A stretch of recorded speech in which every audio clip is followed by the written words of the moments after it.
नमस्कार बच्चों, मैं Kanhaiya Yadav CBS classes for social science में आपका स्वागत करता हूं। आज की वीडियो के अंतर्गत हम लोग एक नए लेसन की शुरुआत करेंगे जिसका नाम है प्राकृतिक वनस्पति तथा वन्य प्राणी, जो कि आज का यह वीडियो इस लेसन का पहला वीडियो होगा। तो लेसन की शुरुआत में सबसे पहले हम जो लेसन का नाम है उसके आशय को, उसके अर्थ को जानने की कोशिश करते हैं। तो सबसे पहले क्या है? प्राकृतिक वनस्पति तथा वन्य प्राणी। तो सबसे पहले हम जानें कि प्राकृतिक वनस्पति किसे कहते हैं और वन्य प्राणी किसे कहते हैं। और एक चीज कि हम लोग इस क्लास में भूगोल खंड के अंतर्गत जो भी अध्ययन कर रहे हैं वो सब भारत के संदर्भ में अध्ययन कर रहे हैं, इसलिए ज़्यादातर बातें जो है या ज़्यादातर चर्चाएं जो है वह भारत के बारे में ही होती हैं या होंगी। तो देखिए, सबसे पहले प्राकृतिक वनस्पति को अगर हम जानना चाहते हैं तो सबसे पहले हम वनस्पति को जानें कि वनस्पति किसे कहते हैं। तो पेड़ पौधों के समूह को वनस्पति कहते हैं। पेड़ पौधों के समूह को वनस्पति कहते हैं। अब प्राकृतिक वनस्पति किसे कहते हैं? जाहिर सी बात है, हम वनस्पति को जान गए कि पेड़ पौधों को वनस्पति कहते हैं, तो प्राकृतिक वनस्पति उसे कहेंगे या उन वनस्पतियों को कहेंगे जो प्रकृति के द्वारा स्वतः उगती हैं और विकसित होती हैं, उस पर मानव का कोई प्रभाव या हस्तक्षेप नहीं होता है। देखा जाए तो ऐसी बहुत सी वनस्पतियां दिखाई पड़ती हैं जो कि जिसमें मानव का हस्तक्षेप होता है या मानव का प्रभाव होता है, और ऐसी बहुत सी वनस्पतियां हैं जिस पर मानव का कोई हस्तक्षेप या प्रभाव नहीं होता है। मानव का जिस वनस्पतियों पर प्रभाव होता है, हस्तक्षेप होता है, कुछ एक एग्जाम्पल आपको हम बता देते हैं कि जैसे आप देखते हैं कि मानव के द्वारा जो कृषि फसलें उगाई जाती हैं वो भी वनस्पतियां हैं, लेकिन उसमें मानव का हस्तक्षेप है, मानव का प्रभाव है। मानव जिस प्रकार की वनस्पति उगाना चाहता है उस प्रकार की वनस्पति उगाता है फसलों के अंतर्गत।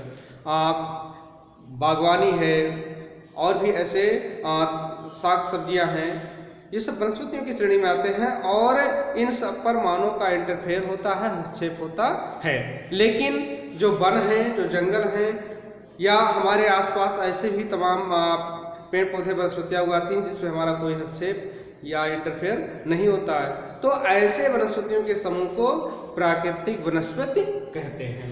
तो प्राकृतिक वनस्पति हम जान गए। अब हम जानते हैं वन्य प्राणी। तो वन्य प्राणी को जानने के लिए सबसे पहले प्राणी का आशय आप जान रहे हैं कि जीव जंतुओं से। प्राणी का क्या आशय है? जीव जंतुओं से है। अब वन्य प्राणी किसे कहेंगे? तो सबसे पहले हम वन जान लें या वन जान लें। वन किसे कहते हैं? अगर हम वन को जान जाते हैं तो वन प्राणी को बहुत आसानी से जान जाएंगे। वन किसे कहेंगे?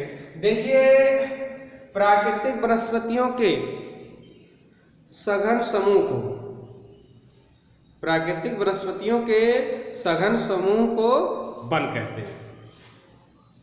प्राकृतिक वनस्पतियों के सघन समूह को वन कहते हैं। और इन वनों में जो प्राणी, जो जीव जंतु निवास करते हैं, रहते हैं, पाए जाते हैं या जिनका आवास होता है, ऐसे प्राणियों को वन्य प्राणी कहा जाता है। तो इस खंड के अंतर्गत या आपके सिलेबस में जो बुक लगाई गई है भूगोल के लिए, उसमें ज़्यादातर बातें जो है भारत के संदर्भ में हैं। तो अब हम प्राकृतिक वनस्पतियों तथा वन्य प्राणी का अध्ययन जो है वह भारत के संदर्भ में करेंगे। तो देखा जाए तो भारत जो है, और एक चीज जान लें कि ये वनस्पति और प्राणी ये दोनों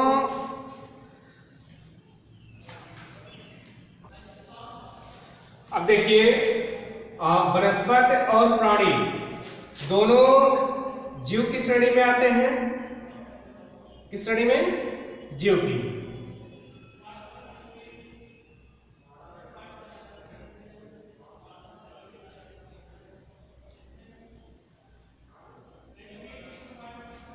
वनस्पति और प्राणी दोनों जीव की श्रेणी में आते हैं, दोनों में जीवन पाया जाता है, इसलिए इनको संयुक्त रूप से जैव जगत कहा जाता है, जैव कहा जाता है। भारत जो है, और देखिए इनकी विभिन्न प्रकार की पेड़ पौधे वनस्पतियों की विभिन्न प्रकार की प्रजातियों का पाया जाना जैव विविधता कहलाता है।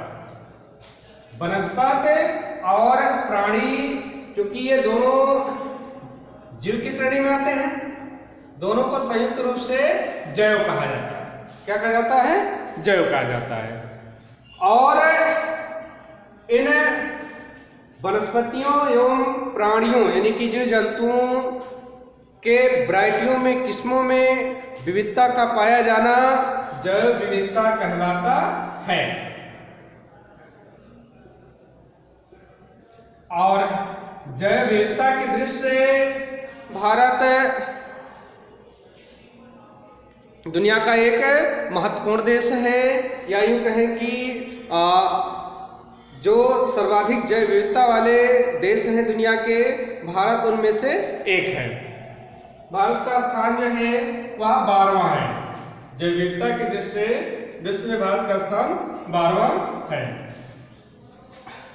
अब भारत जैव विविधता की दृष्टि से क्यों महत्वपूर्ण है, क्यों संपन्न है, या भारत की गणना जो है जैव विविधता की दृष्टि से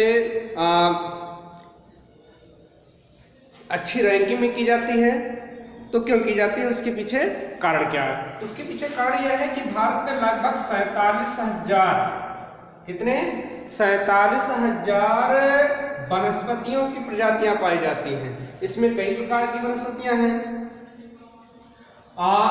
इसके अलावा लगभग 90,000 कितने 90,000 प्रकार के जीव जंतु पाए जाते हैं।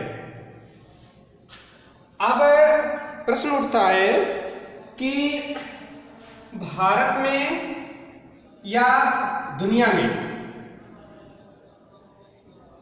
पेड़ पौधे वनस्पतियां जीव जंतुओं में इतनी ज्यादा विविधता क्यों पाई जाती है,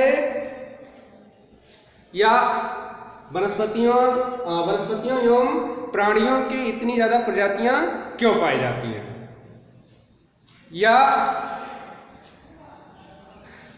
भारत में या देश दुनिया में सभी जगह एक समान वनस्पतियां एवं एक समान जीव जंतु क्यों नहीं पाए जाते हैं? वो इसलिए नहीं पाए जाते हैं क्योंकि इनका निर्धारण करने वाले कुछ कारक होते हैं। किस क्षेत्र में किस प्रकार की वनस्पतियां पाई जाएंगी, किस प्रकार के जीव जंतु पाए जाएंगे, इसके पीछे या इसका निर्धारण करने वाले कुछ कारक होते हैं। अब हम इन कारकों को जानेंगे, या आगे हम लोग इन्हीं कारकों के बारे में जानेंगे। तो हमारी हेडिंग होगी जैव विविधता। जैव विविधता को प्रभावित करने वाले कारक।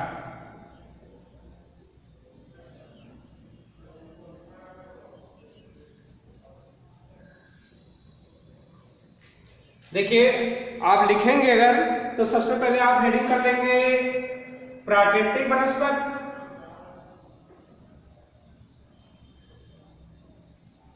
प्राकृतिक वनस्पति की परिभाषा लिख लेंगे, जैसा कि हम पहले बता चुके हैं आपको इसी वीडियो में शुरुआत में। इसके बाद में प्राकृतिक वनस्पति के बाद में वन्य प्राणी, इनको लिख लेंगे। इसके बाद लिखेंगे जैव, दोनों को प्राकृतिक वनस्पति एवं वन्य प्राणियों को संयुक्त रूप से जैव कहा जाता है। और भारत में वनस्पतियों को लेकर के और प्राणियों को लेकर के काफ़ी ज़्यादा विविधता पाई जाती है, क्योंकि भारत में लगभग 47,000 वनस्पतियों की किस्में पाई जाती हैं और लगभग 90,000 जीव जंतुओं की प्रजातियां पाई जाती हैं। इस हिसाब से देखा जाए तो भारत जैव विविधता के देश से काफ़ी महत्वपूर्ण देश है। विश्व के 12 जैव विविधता वाले देशों में भारत एक है। और अब भारत में या दुनिया के अलग अलग स्थानों पर अलग अलग भागों में क्यों नहीं एक समान वनस्पतियां एवं जीव जंतु पाए जाते हैं? उसके पीछे कुछ कारक हैं, या जैव विविधता को या पेड़ पौधे वनस्पतियां या जीव जंतुओं के अलग अलग स्थानों पर अलग अलग प्रकार के पाए जाने के कुछ कारक हैं, या कुछ ऐसे चीजें हैं जो इनको प्रभावित करती हैं, इनको वनस्पतियों को और प्राणियों को। तो इनको जानने के लिए हम हेडिंग करेंगे जैव विविधता को प्रभावित करने वाले कारक या वनस्पतियों प्राणियों की विविधता को प्रभावित करने वाले कारक। हमारी हेडिंग होगी जैव विविधता को प्रभावित करने वाले कारक। जैव विविधता को प्रभावित करने वाले कारक।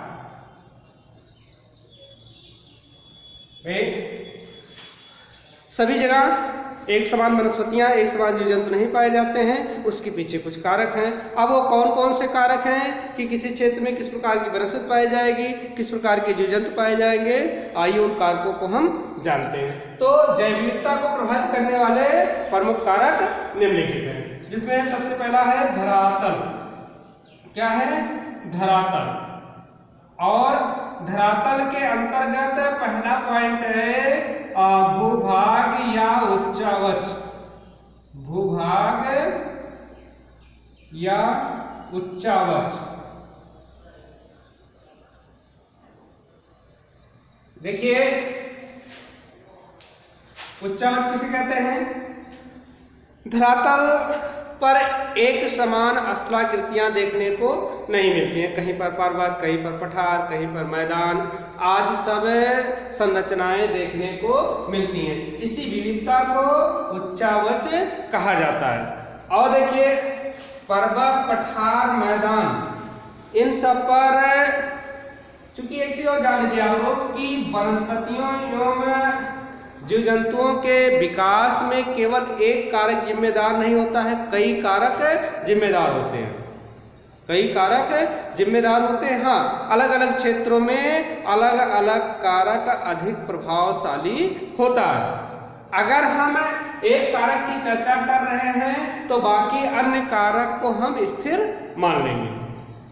तो उच्चावच के अकॉर्डिंग मृदा, जलवायु आदि का निर्धारण होता है, आदि का विकास होता है। जैसे पर्वतों पर अलग प्रकार की जलवायु होगी, अलग प्रकार की मृदा पाई जाएगी। मैदानों में अलग प्रकार की जलवायु, अलग प्रकार की मृदा पाई जाएगी। ऐसे ही मरुस्थलों में अलग प्रकार की मृदा, अलग प्रकार की जलवायु पाई जाएगी। तो मृदा, जलवायु आदि के अकॉर्डिंग वनस्पतियों का विकास होता है और वनस्पतियों के अकॉर्डिंग जीव जंतुओं का विकास होता है। तो भारत में इतनी ज्यादा जैव विविधता क्यों पाई जाती है? क्योंकि भारत में उच्चावच को लेकर के काफी ज्यादा विविधता है। कहीं पर पर्वत है तो कहीं पर मैदान है, कहीं पर मरुस्थल है, कहीं पर पठार है। दूसरा है धरातल के अंतर्गत भूभाग के बाद में मृदा। मृदा का वनस्पतियों के विकास में महत्वपूर्ण योगदान होता है। अलग अलग प्रकार की मृदाओं में अलग अलग प्रकार की वनस्पतियां विकसित होती हैं। जैसे मरुस्थलीय भागों में जो मृदा पाई जाती है वह रेतीली मृदा या बलुई मृदा पाई जाती है। और इन रेतीली मृदा या बलुई मृदा में किस प्रकार की वनस्पतियां डेवलप होती हैं? कटीले वन एवं झाड़ियां डेवलप होती हैं। ऐसे ही जो डेल्टाई भाग है, नदियों के या मैदानी भाग हैं, वहां पर जलोढ़ मृदा पाई जाती है और ऐसे क्षेत्रों में मानसूनी वन डेवलप होते हैं। तो जैसी वनस्पतियां या पेड़ पौधे डेवलप होंगे उसी के अनुसार जीव जंतु भी वहां पर विकसित होंगे। क्योंकि जीव जंतु किस पर निर्भर है? जीव जंतु प्रमुख रूप से वनस्पतियों पर ही निर्भर है। तो भारत में अलग अलग प्रकार की अलग अलग भागों में मृदा पाई जाती है। इसलिए भारत के अलग अलग भागों में अलग अलग प्रकार की वनस्पतियां और उसके अनुसार जो है अलग अलग प्रकार के जीव जंतु पाए जाते हैं। इसके बाद में धरातल के बाद में जलवायु।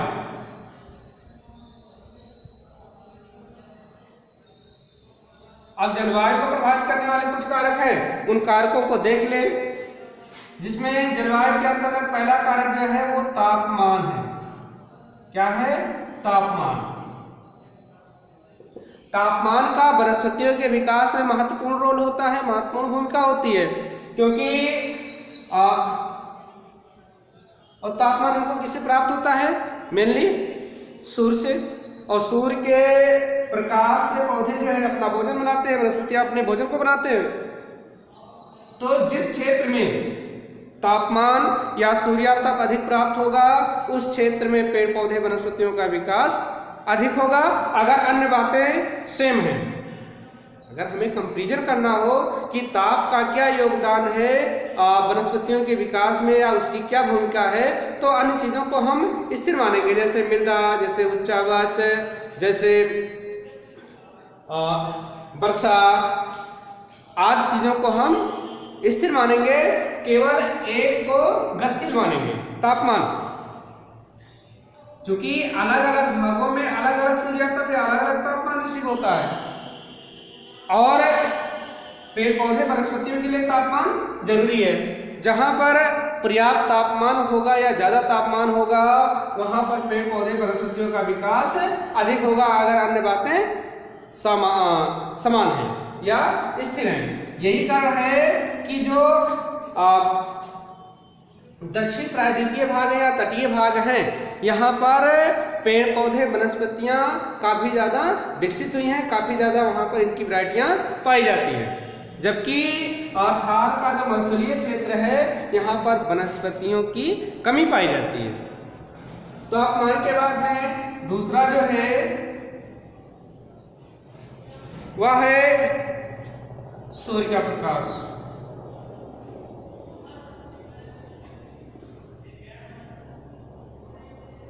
देखिए, तापमान जो है वनस्पतियों के विकास के लिए आवश्यक है। अगर तापमान कम होगा तो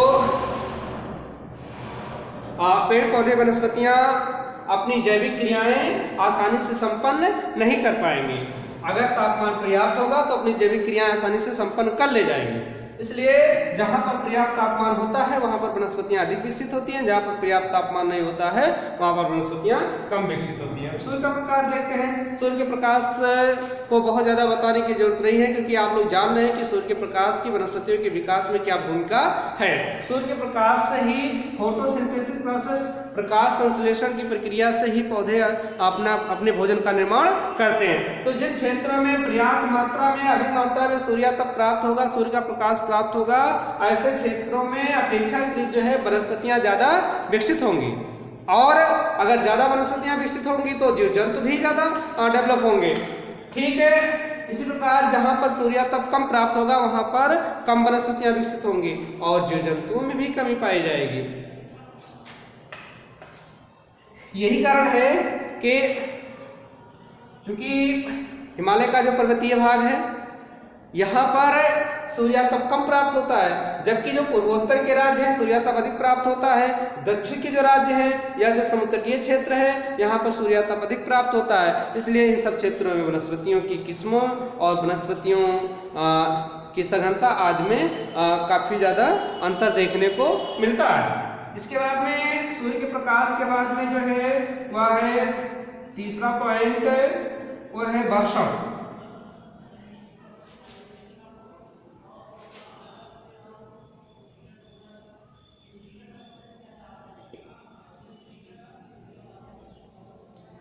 देखिए, वर्षण या वर्षा भी वनस्पतियों के विकास में भूमिका निभाता है। जिन क्षेत्रों में पर्याप्त वर्षा होती है या पर्याप्त वर्षण होता है उन सब क्षेत्रों में वनस्पतियां ज़्यादा विकसित होती हैं, क्योंकि वनस्पतियों के विकास के लिए जल भी आवश्यक है। जल क्यों आवश्यक है?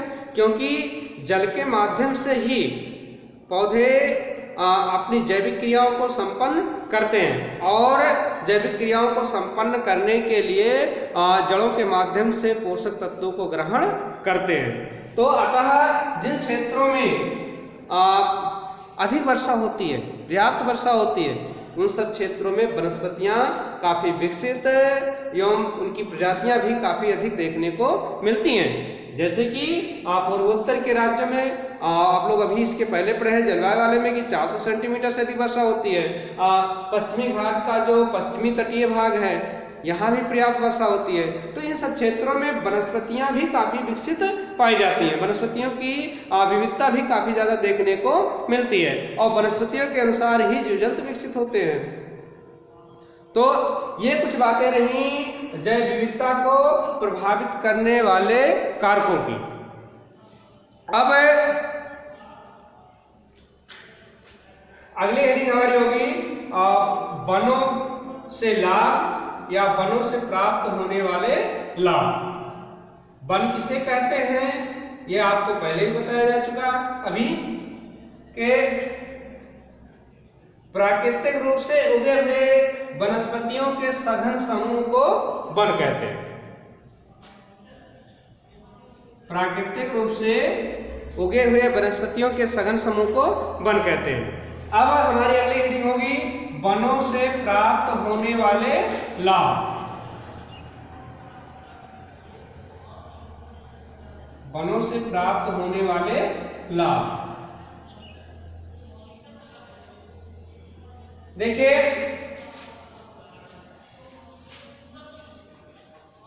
एक आंकड़े के अनुसार, एक सर्वे के अनुसार, एक सर्वेक्षण के अनुसार किसी स्थान के पर्यावरण को संतुलित बनाए रखने के लिए, किसी स्थान के किसी क्षेत्र के पर्यावरण को संतुलित बनाए रखने के लिए उस क्षेत्र के 33% भूभाग पर वन का होना आवश्यक है।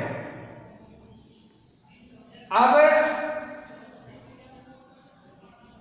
हम अपनी कंडीशन में देख लेते हैं कि क्या भारत इस कंडीशन को पूरा करता है या इस हिसाब से भारत की स्थिति क्या है। तो 2015 के आंकड़ों के अनुसार भारत के कुल क्षेत्रफल के 21.05% भूभाग पर वन पाया जाता है, जो कि 33% के आंकड़े से कम है। अब किसी क्षेत्र के पर्यावरण को संतुलित रखने के लिए उसके 33% भूभाग पर वन का पाया जाना जरूरी है। अगर इससे पता चलता है कि वन हमारे लिए कितने महत्वपूर्ण हैं। तो आइए हम चर्चा कर लें कि वन हमारे लिए कितने महत्वपूर्ण है, क्यों महत्वपूर्ण है, वनों से हमें क्या क्या मिलता है या वनों से क्या लाभ होते हैं। तो वनों से निम्नलिखित लाभ होते हैं या वनों का महत्व निम्नलिखित बिंदुओं के द्वारा स्पष्ट किया जा सकता है। किसी भी तरीके से आप इस लाइन को व्यक्त कर सकते हैं। तो वनों से प्राप्त होने वाले लाभ निम्नलिखित हैं। आप सोच करके खुद भी लिख सकते हैं। कुछ पॉइंटों की चर्चा हम यहाँ पर कर दे रहे हैं। जैसे पॉइंट नंबर पहला है कि वनों से जो है इमारती लकड़ियां प्राप्त होती हैं। वनों से इमारती यानी कि कीमती लकड़ियां प्राप्त होती हैं, जिनका उपयोग विभिन्न कार्यों में किया जाता है। लकड़ियां प्राप्त होती हैं। देखिए, इन लाइनों को हम लिखेंगे तो काफी ज्यादा समय लग जाएगा, इसलिए हम पॉइंटों को बोल दे रहे हैं। आप लोग आवाज को सुन करके पॉइंटों को अपनी कॉपी पर नोट कर लें। दूसरा जो होगा, वनों से हमें ईंधन के लिए भी लकड़ी प्राप्त होती है। तीसरा क्या हो सकता है?